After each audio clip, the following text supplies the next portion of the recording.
বাংলাদেশের জন্য তার যে নতুন পরিকল্পনা, সেই পরিকল্পনা বাংলাদেশ একটা নতুন দিগন্তের সূচনা করবে। জাতীয় নেতা এবং ভবিষ্যতের প্রধানমন্ত্রী জনাব তারেক রহমান সাহেবের আজকে এই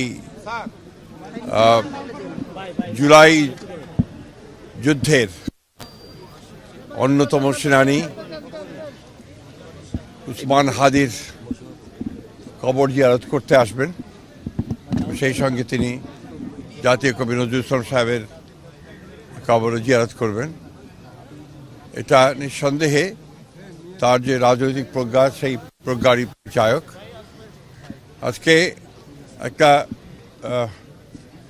জটিল রাজনৈতিক পরিস্থিতির মধ্যে জনাব তারেক রহমান সাহেবের আগমন বাংলাদেশে এটাকে অনেক সমীকরণগুলোকে সহজ করে দিয়েছে এবং আজকে বাংলাদেশি জাতীয়তাবাদের যে রাজনীতি, সেই রাজনীতি দর্শনকে সামনে চলে এসেছে এবং আমরা বিশ্বাস করি যে এই দর্শনই, এই রাজনীতি বাংলাদেশের জনগণের মুক্তির জন্য সবচেয়ে উপযুক্ত দর্শন। RICL TMX, যুগের পর যুগ স্থাপনা থাকে মজবুত। এবং জনাব তারেক রহমান সাহেবের যে জনপ্রিয়তা এখন তুঙ্গে উঠেছে, আমরা বিশ্বাস করি যে এই জনপ্রিয়তার মধ্য দিয়ে এবং তার যে নতুন যে চিন্তা ভাবনাগুলো, বাংলাদেশের জন্য তার যে নতুন পরিকল্পনা, সেই পরিকল্পনা বাংলাদেশ একটা নতুন দিগন্তের সূচনা করবে। আমরা অত্যন্ত আশাবাদী।